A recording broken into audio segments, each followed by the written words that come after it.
नमस्कार मित्रों, मैं एस के मंडल। आप लोगों का स्वागत है मेरे यूट्यूब चैनल एस के जे के स्टडी पॉइंट पर। तो आज है 29 सितंबर। तो प्रत्येक दिन के भांति आज भी करंट अफेयर्स के कुछ क्वेश्चन देखेंगे। तो पहले आज का मोटिवेशनल क्यूट्स है।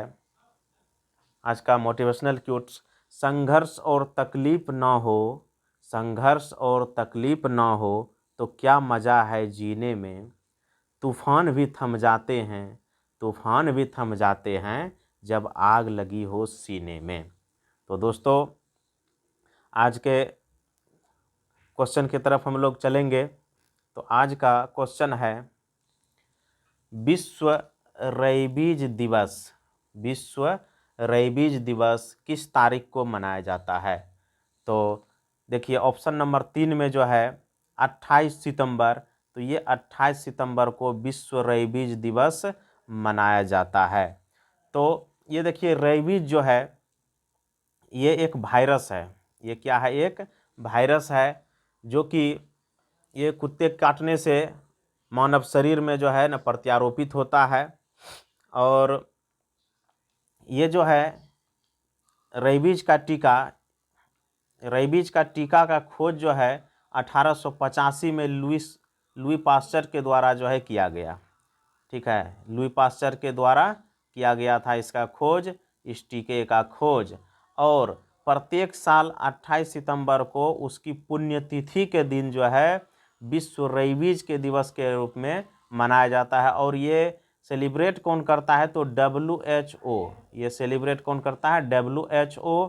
और ये जो इस साल 2021 का एडिशन जो है ये 15 यानी कि 15वां एडिशन है। और इस साल का अगर थीम की बात किया जाए तो थीम है rabies fact not fear. Rabies fact not fear, ये इसका जो है थीम है इस साल का।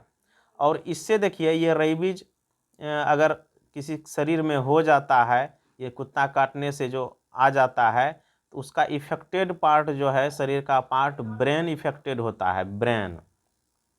और इसको हाइड्रोफोबिया भी कहा जाता है, क्योंकि इसमें जो है पानी से डर लगता है, इसीलिए इसको हाइड्रोफोबिया भी कहा जाता है। और क्वेश्चन पूछा जाता है कि भारत का पहला रेबीज मुक्त राज्य, भारत का पहला रेबीज मुक्त राज्य कौन सा है? तो वो है गोवा। वो कौन सा राज्य है? गोवा। तो चलते हैं अगले क्वेश्चन की तरफ। अगला क्वेश्चन है, हाल ही में विदेश व्यापार नीति 2015-20 का कब तक विस्तार किया गया है। तो ये देखिए, विदेश व्यापार नीति जो है ये निर्यात को बढ़ावा देने के लिए तथा रोजगार को बढ़ावा देने के लिए जो है ना, ये एक नीति जो है लाया गया था 5 साल के लिए। और ये कब लाया गया था?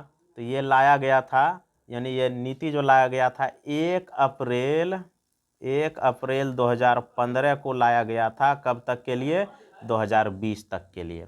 और ये जो है विदेश व्यापार नीति किस मंत्रालय के अधीन होता है? तो वाणिज्य मंत्रालय के अधीन होता है। और वाणिज्य मंत्रालय के मंत्री कौन है? तो पीयूष गोयल जी हैं यहाँ के मंत्री, यानी कि वाणिज्य मंत्रालय के मंत्री कौन? पीयूष गोयल। तो लेकिन ये 15 से 20 तक के लिए जो है ये नीति लाया गया था, लेकिन इसमें विस्तार हुआ फिर 2020 में 1 वर्ष के लिए विस्तार हुआ, जो कि 31 मार्च 2021 तक हो गया। फिर इसमें पुनः विस्तार हुआ 6 माह के लिए, और ये हो गया 2021 यानी 30 सितंबर 2021 तक के लिए हुआ। अब फिर इधर जो है इसमें 6 माह के लिए विस्तार हो गया है, जो कि अब हो गया 31 मार्च 2022। ये जो देखते हैं आप ऑप्शन नंबर 2, 31 मार्च 2022 तक के लिए जो है ये विस्तार हो गया है। कौन सा? विदेश व्यापार नीति 2015-20। और ये जो है किसका, इसका उद्देश्य क्या है? तो ये उद्देश्य है विदेशी व्यापार को प्रोत्साहित करना, विदेशी व्यापार को प्रोत्साहित करना। तो चलते हैं अगले क्वेश्चन की तरफ। अगला देखिए, कुछ कंटेंट है, मिशन निर्यातक बनो, मिशन निर्यातक बनो किस राज्य द्वारा आरंभ किया गया है? ये राजस्थान के द्वारा आरंभ किया गया। और देखिए अगला है भारत के वर्तमान वाणिज्यिक और उद्योग मंत्री। तो हम लोग जो अभी पढ़ रहे थे वाणिज्य मंत्रालय, तो वही वाणिज्यिक और उद्योग मंत्रालय जो है अभी किसके पास है, तो पीयूष गोयल जी के पास है। अगला है घरेलू उत्पाद को बढ़ावा देने के लिए मेक इन इंडिया कार्यक्रम का शुरुआत कब किया गया। तो यानी कि पूछा भी जाता है कि योजना मेक इन इंडिया जो है कब प्रारंभ किया गया, तो ये 25 सितंबर 2014 को प्रारंभ किया गया है। किस लिए, तो घरेलू उत्पाद को बढ़ावा देने के लिए। अगला कंटेंट की तरफ चलते हैं। ईज ऑफ डूइंग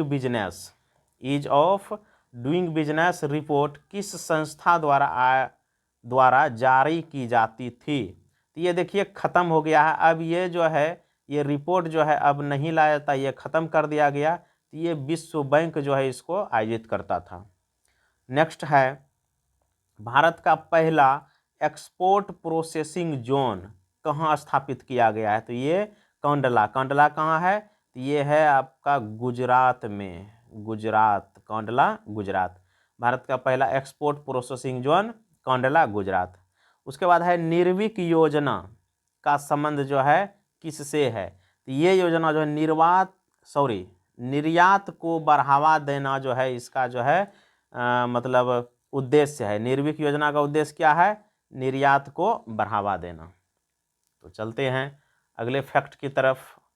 अगला है फैक्ट क्वेश्चन, गुजरात विधानसभा की पहली महिला अध्यक्ष कौन बनी है। गुजरात विधानसभा की पहली महिला अध्यक्ष कौन बनी है। तो इसका देखिए ऑप्शन नंबर 2 में देखिए डॉक्टर नीमाबेन आचार्य। ऑप्शन नंबर 2 में देखिएगा डॉक्टर नीमाबेन आचार्य, ये जो है गुजरात विधानसभा की पहली महिला अध्यक्ष बन गई है, या महिला अध्यक्ष या इसको स्पीकर भी बोला जाता है। तो ये डॉक्टर नीमाबेन आचार्य। अब देखिए ऑप्शन नंबर अगर 1 की बात कीजिएगा तो ये है, सॉरी इसमें कुछ मिस्टेक हो गया है, अजंता नियोग होगा, अजंता नियोग इसका नाम है, अजंता नियोग, जो ये असम की पहली महिला वित्त मंत्री है। ये कौन है, अजंता नियोग, ये गलत हो गया है, ये गलत। अजंता नियोग ये असम की पहली महिला वित्त मंत्री है।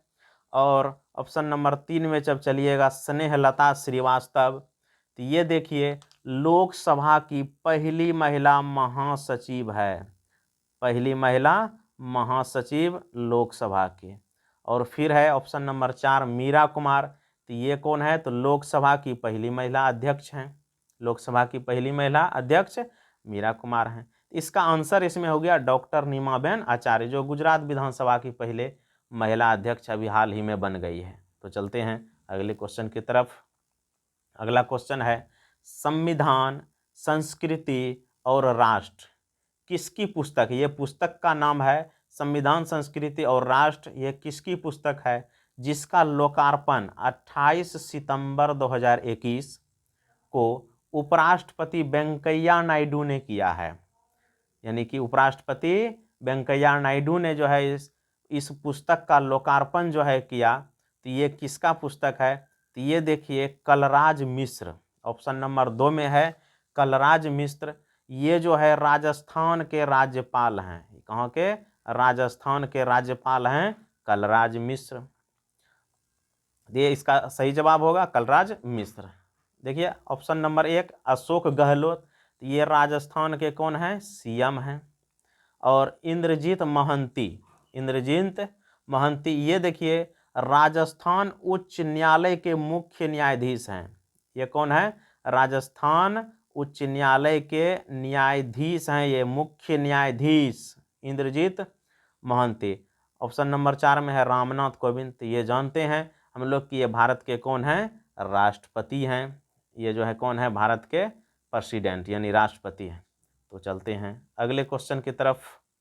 अगला क्वेश्चन है कि हाल ही में किस राज्य की जुरीमा वाइन राइस को जीआई टैग दिया गया है। तो ये देखिए ये जुरिमा वाइन राइस जो है ये शराब है। ये क्या है? ये शराब है। ये जुरिमा जो है इसे होता है JUDIMA, ये होता है जुरिमा।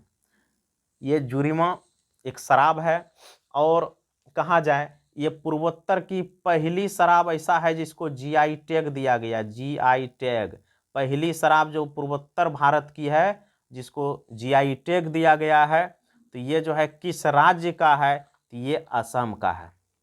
ये कौन से राज्य का है शराब? असम का है। और असम हम लोग पहले भी जाने थे कि तेजपुर लीची को, यहाँ का जो तेजपुर लीची है उसको भी GI टैग दिया गया। तो इधर हाल में जुरिमा वाइन को, जुरिमा वाइन राइस ये शराब का नाम है, इसको भी जो है GI टैग दिया गया है। और ये जो है ये शराब जो है यहाँ का स्थानीय जनजाति है डिमासा। डिमासा स्थानीय जनजाति है डिमासा, जो यही लोग जो है वहाँ के स्थानीय चावल से तैयार करते हैं, स्थानीय चावल से तैयार करते हैं। तो फिर देखिए अगला ऑप्शन नागालैंड। तो नागालैंड, इधर हाल ही में नागा खीरा को GI टैग दिया गया। ओडिशा, ओडिशा के कंधमाल हल्दी और ओडिसी रसगुल्ला को भी जो है GI टैग दिया गया है। फिर है मणिपुर, तो मणिपुर के काले चावल को GI टैग दिया गया। और GI टैग के बारे में हम लोग जानते हैं, ज्योग्राफिकल इंडिकेशन होता है फुल फॉर्म। और ये जो है किस एक्ट के तहत जो है लागू हुआ? तो 1999 एक्ट के तहत लागू किया गया है GI टैग। और लागू हुआ 2003 में। लागू कब हुआ? तो 2003 में लागू हुआ। और 2004 में जो है सबसे पहली बार दार्जिलिंग चाय, पश्चिम बंगाल के दार्जिलिंग चाय को जो है GI टैग दिया गया। और कब? तो 2004 में। चलिए तो ठीक है, तो अगले क्वेश्चन की तरफ चलते हैं। अगला क्वेश्चन है, हाल ही में किस यूरोपीय देश ने समलैंगिक विवाह को वैध घोषित कर दिया है? यानी कि वह कौन सा यूरोपीय देश है जिसने समलैंगिक विवाह को वैध घोषित कर दिया है? अर्थात यहाँ पर जो है सेम सेक्सुअल जो है वो शादी कर सकते हैं। यानी कि सेम सेक्स वाले, जैसे लड़की लड़की से भी और लड़के लड़के से भी शादी कर सकते हैं। तो वो जो है यूरोपीय कंट्री है कौन? तो स्विट्जरलैंड। और इसके लिए जो है वहाँ के संसद में जो है रेफरेंडम कराया गया। रेफरेंडम अर्थात जनमत संग्रह, वोटिंग कराया गया। तो उसमें जो है तब इसको जो है वैध, इस कानून को वैध घोषित किया गया, समलैंगिक विवाह को। तो ठीक है, अगले क्वेश्चन की तरफ चलते हैं। अगला है कि DRDO ने सतह से हवा में मार करने वाली मिसाइल आकाश प्राइम मिसाइल का परीक्षण कब किया है? कह रहा है कि DRDO ने सतह से हवा में मार करने वाली, यानी कि surface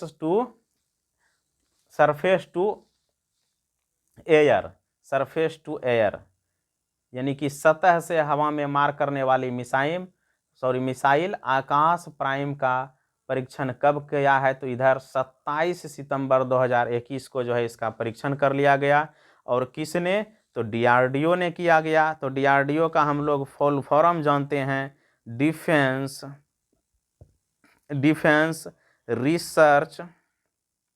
research and development organisation. तो ये इसका फुल फॉर्म होता है। और DRDO का स्थापना की बात किया जाए तो ये 1 जनवरी 1958 को जो है इसका स्थापना हुआ था। और वर्तमान में इसके अध्यक्ष कौन है? तो इसके अध्यक्ष हैं सतीश रेड्डी इसके वर्तमान में अध्यक्ष हैं। और जो है ये देखिए, ये आकाश जो है इसके पहले जो है इसका न्यू जनरेशन इसका जो है लाया गया था आकाश का। तो फिर जो है ये आकाश का जो है ये प्राइम जो है वर्तमान में इधर लाया गया 27 को, इसका जो है परीक्षण किया गया। और ये जो है कहाँ से किया गया? तो चांदीपुर उड़ीसा, चांदीपुर में उड़ीसा उड़ीसा में जो है ये चांदीपुर है, यहीं से परीक्षण किया गया है। तो इसी के साथ जो है आज का क्वेश्चन जो है समाप्त होता है। तो यदि ये वीडियो आप लोगों को अगर अच्छी लगे तो मेरे चैनल को सब्सक्राइब कर दें, तथा अगर ये आप लोगों को कुछ जानकारी इससे अगर मिल रहा है और लग रहा है कि इससे हमें कुछ ऐसे चीज़ जानकारी मिल रहा है और उससे अध्ययन करने में आसानी हो रहा है, तो इस चैनल को, इस वीडियो को लाइक कर दें तथा अपने दोस्तों के बीच जो है इसको शेयर भी करना नहीं भूलेंगे। तो फिर मिलेंगे अगले सीरीज में। तो आज के लिए धन्यवाद। ठीक है, तो मिलते हैं अगले सीरीज में।